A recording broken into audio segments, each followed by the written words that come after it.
অত্যন্ত জৰুৰী খবৰ ৰাজ্যৰ লাখ লাখ নিবনুৱাৰ বাবে এটা ভাল খবৰ মুহূৰ্তত জনোৱাৰ চেষ্টা কৰিছো শীঘ্ৰে অসমত খালী হ'ব ৮৫০০ শিক্ষকৰ পদ উচ্চ আৰু উচ্চতৰ মাধ্যমিকত ৮৫০০ কৈ শিক্ষকৰ পদ খালী হ'ব বুলি বৃহৎ মন্তব্য কৰিছে আনুষ্ঠানিকভাৱে ৰাজ্যৰ শিক্ষামন্ত্ৰীগৰাকীয়ে এই সন্দৰ্ভত কি কথা উল্লেখ কৰিছে কিদৰে আপুনি এপ্লাই কৰিব এই মুহূৰ্তত জনোৱাৰ চেষ্টা কৰিম অত্যন্ত গুৰুত্বপূৰ্ণ খবৰ অসমৰ লাখ লাখ নিবনুৱাৰ বাবে এটা ভাল খবৰ মুহূৰ্তত জনোৱাৰ চেষ্টা কৰিছো শীঘ্ৰে খালী হ'ব ৮৫০০ শিক্ষকৰ পদ ৰাজ্যত শীঘ্ৰে খালী হ'ব হাজাৰ হাজাৰ শিক্ষকৰ পদ উচ্চ আৰু উচ্চতৰ মাধ্যমিকত খালী হ'ব শিক্ষকৰ পদ গুৰুত্বপূৰ্ণ খবৰটো মুহূৰ্তত জনোৱাৰ চেষ্টা কৰিছো উচ্চ আৰু উচ্চতৰ মাধ্যমিকত এলপি আৰু ইউপিত লোৱাৰ প্ৰাইমাৰী আৰু আপাৰ প্ৰাইমাৰীত এই পদসমূহ খালী হ'ব প্ৰথমবাৰলৈ আনুষ্ঠানিকভাৱে ঘোষণা কৰিছে শিক্ষামন্ত্ৰীয়ে নিৰ্বাচনৰ পূৰ্বে প্ৰকাশ পাইছিল বিজ্ঞাপন আৰু শীঘ্ৰে নিয়মীয়াকৰণো হ'ব এলপি ইউপিৰ ঠিকাভিত্তিক শিক্ষকৰ চাকৰি এলপিত প্ৰকাশ পাইছিল ৩০৮০টা পদৰ বিজ্ঞাপন তাৰ সমান্তৰালভাৱে আপাৰ প্ৰাইমাৰীত প্ৰকাশ পাইছিল ২৭৫০টা পদৰ বিজ্ঞাপন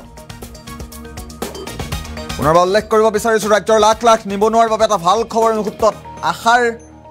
ৰেঙনি কঢ়িয়াইছে ৰাজ্যৰ লাখ লাখ নিবনুৱা যুৱতীৰ বাবে আৰু নিবনুৱা যুৱতীৰ বাবে এবাৰ ভাল ঘোষণা কৰিছে বৃহৎ মন্তব্য কৰিছে ৰাজ্যৰ শিক্ষামন্ত্ৰী ডক্টৰ ৰণোজ পেগুৱে প্ৰথমবাৰৰ বাবে আনুষ্ঠানিকভাৱে ঘোষণা কৰিছে শিক্ষামন্ত্ৰীগৰাকীয়ে ৮৫০০ শিক্ষকৰ পদ খালী হ'ব বুলি কৈছে শিক্ষামন্ত্ৰীগৰাকীয়ে শিক্ষামন্ত্ৰীৰ মন্তব্যই মুহূৰ্তত আহি পৰিছে আমি পুনে শিক্ষামন্ত্ৰীৰ মন্তব্য শুনোৱাৰ চেষ্টা কৰিছো ৮৫০০ আমি তেতিয়া বিজ্ঞাপন দিয়াৰ সেই প্ৰক্ৰিয়াটো আগবঢ়াই নিয়াৰ মাজতে আমাৰ নিৰ্বাচন আহি গ'ল নিৰ্বাচনটো প্ৰত্যেক বছৰে নাহে গতিকে যি বছৰ নিৰ্বাচন আহে মডেল কোড অফ কণ্ডাক্টৰ কাৰণে আমাৰ বহুত কাম পিছুৱাই যায় গতিকে মডেল কোড অফ কণ্ডাক্টৰ কাৰণে এই এলপি ইউপিৰ বাছনিৰ প্ৰক্ৰিয়াটো পিছুৱাই গৈছিলে ইয়াত আবেদন গ্ৰহণ কৰা প্ৰক্ৰিয়া সম্পূৰ্ণ হৈছে ইয়াৰ ফিজিকেল ভেৰিফিকেশ্যন খুব সোনকালে আৰম্ভ হ'ব কিন্তু ইতিমধ্যে আমি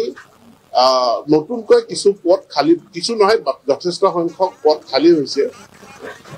আৰু চৰকাৰে এটা সিদ্ধান্ত লৈছে যে এতিয়াৰ পৰা খালী পদৰ বিজ্ঞাপন দিওঁতে আমি প্ৰস্পেক্টিভলি খালী হ'বলগীয়া পদসমূহৰো আমি বিজ্ঞাপন অৰ্থাৎ ৩১ মাৰ্চত ২০২৫ত আমাৰ এলপি ইউপি আৰু ছেকেণ্ডেৰী গোটেইখিনি মিলাই প্ৰায় ৮৫০০ পষ্ট খালী হৈ যাব ৩১ মাৰ্চলৈকে গতিকে আমি ৩১ মাৰ্চলৈকে ৰখি নাথাকি আমি যদি এতিয়াই বিজ্ঞাপন দিওঁ তেতিয়াহ'লে খালী হোৱাৰ লগে লগে সেই সময়ত আমি তেওঁলোকক নিযুক্তি দিব পাৰিম গতিকে সেই বিজ্ঞাপনটো মানে খুব সোনকালে প্ৰকাশ পাব আৰু মই বিজ্ঞাপনটো যেতিয়া প্ৰকাশ পাব সকলোৱে আবেদন কৰিব পাৰিব তাৰ লগতে যিটো আমাৰ ছেকেণ্ডেৰী পৰ্যায়ৰ নিযুক্তি আছিল ছেকেণ্ডেৰী নিযুক্তিটোৰ বিজ্ঞাপনখন প্ৰকাশ হ'ল কিন্তু এমচিচিৰ কাৰণে আমি এপ্লিকেশ্যন লোৱা প্ৰক্ৰিয়াটো আৰম্ভ কৰিব নোৱাৰিলোঁ ২ এদিনৰ ভিতৰত তাৰো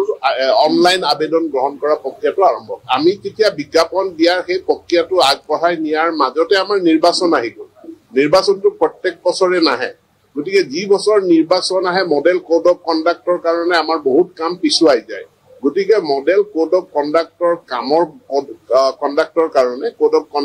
কাৰণে এই এলপি ইউপিৰ বাছনিৰ প্ৰক্ৰিয়াটো পিছুৱাই গৈছিলে ইয়াত আবেদন গ্ৰহণ কৰা প্ৰক্ৰিয়া সম্পূৰ্ণ হৈছে ইয়াৰ ফিজিকেল ভেৰিফিকেশ্যন খুব সোনকালে আৰম্ভ হ'ব কিন্তু ইতিমধ্যে আমি নতুনকৈ কিছু পদ খালী কিছু নহয় যথেষ্ট সংখ্যক পদ খালী হৈছে আৰু চৰকাৰে এটা সিদ্ধান্ত লৈছে যে এতিয়াৰ পৰা খালী পদৰ বিজ্ঞাপন দিওঁতে আমি প্ৰস্পেক্টিভলি খালী হ'বলগীয়া পদসমূহৰো আমি বিজ্ঞাপন অৰ্থাৎ ৩১ মাৰ্চত ২০২৫ত আমাৰ এলপি ইউপি আৰু ছেকেণ্ডেৰী গোটেইখিনি মিলাই প্ৰায় ৮৫০০ পষ্ট খালী হৈ যাব ৩১ মাৰ্চলৈকে গতিকে আমি ৩১ মাৰ্চলৈকে ৰখি নাথাকি আমি যদি এতিয়াই বিজ্ঞাপন দিওঁ তেতিয়াহ'লে খালী হোৱাৰ লগে লগে সেই সময়ত আমি তেওঁলোকক নিযুক্তি দিব পাৰিম গতিকে সেই বিজ্ঞাপনটো মানে খুব সোনকালে প্ৰকাশ পাব আৰু মই বিজ্ঞাপনটো যেতিয়া প্ৰকাশ পাব সকলোৱে আবেদন কৰিব পাৰিব তাৰ লগতে যিটো আমাৰ ছেকেণ্ডেৰী পৰ্যায়ৰ নিযুক্তি আছিল ছেকেণ্ডেৰী নিযুক্তিটোৰ বিজ্ঞাপনখন প্ৰকাশ হ'ল কিন্তু MCCৰ কাৰণে আমি এপ্লিকেশ্যন লোৱা প্ৰক্ৰিয়াটো আৰম্ভ কৰিব নোৱাৰিলো 2 দিনৰ ভিতৰত তাৰো অনলাইন আবেদন গ্ৰহণ কৰা প্ৰক্ৰিয়াটো আৰম্ভ আমি উল্লেখ কৰাৰ চেষ্টা কৰিলোঁ শিক্ষামন্ত্ৰীগৰাকীয়ে বৃহৎ মন্তব্য কৰা পৰিলক্ষিত হৈছে অসমৰ লাখ লাখ নিবনুৱাৰ বাবে এটা ভাল খবৰ 8,500 শিক্ষকৰ পদ অতি শীঘ্ৰেই খালী হ'ব বিজ্ঞাপন ইতিমধ্যে প্ৰকাশ পাইছে আৰু লোৱাৰ প্ৰাইমাৰী আৰু আপাৰ প্ৰাইমাৰীৰ শিক্ষকৰ বাবে এটা ভাল খবৰ তেওঁলোকৰ চাকৰিও ঠিকাভিত্তিক চাকৰিও নিয়মীয়াকৰণ কৰা হ'ব বুলি বৃহৎ মন্তব্য কৰিছে শিক্ষামন্ত্ৰী ডক্টৰ ৰণোজ পেগুৱে